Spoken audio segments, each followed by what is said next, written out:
जी हाँ, हर साल की तरह इस साल भी मेले में आए हुए सभी भाइयों का ओम साईं डीजे का प्यार भरा नमस्कार। तो चलिए साउंड चेक की तरफ, क्योंकि होने जा रहा है महामुकाबला। तो चलिए शुरू करते हैं विरोधियों की ठुकाई। हम संतोष पागल नहीं, तो क्या मतलब रे साला? हम संतोष पागल नहीं है? अरे बेटा, मैं तेरा बाप हूँ।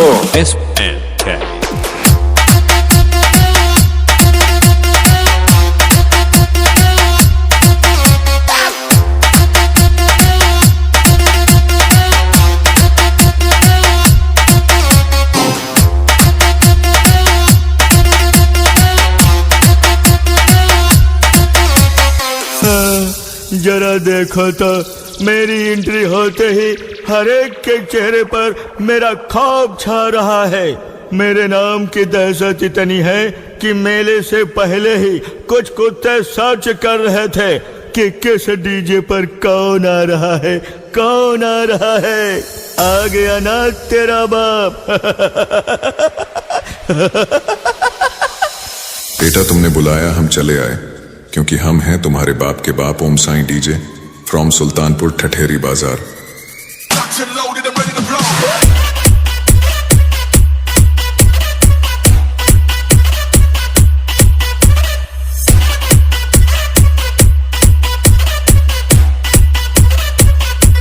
हम संतोष पागल नहीं, हम संतोष पागल नहीं।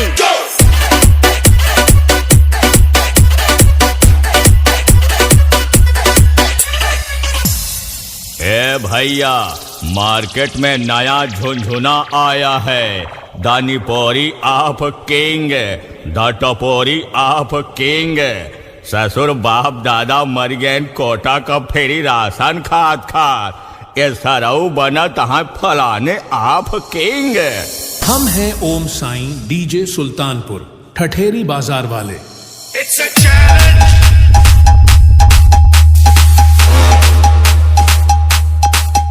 It's a challenge.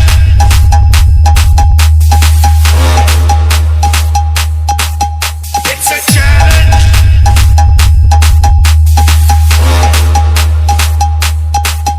It's a challenge.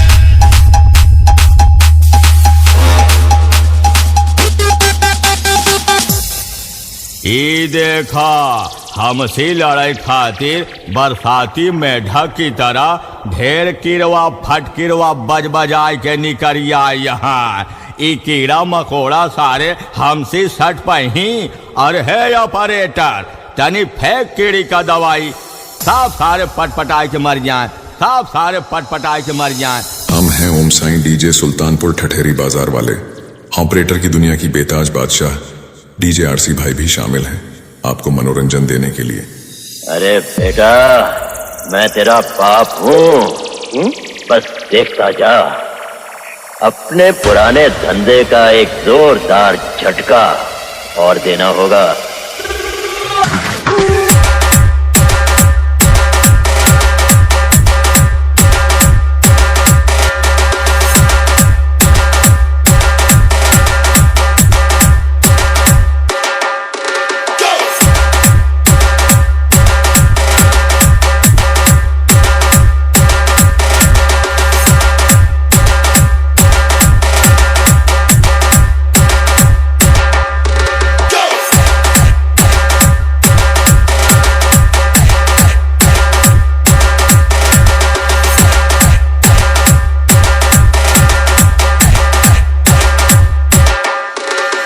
SN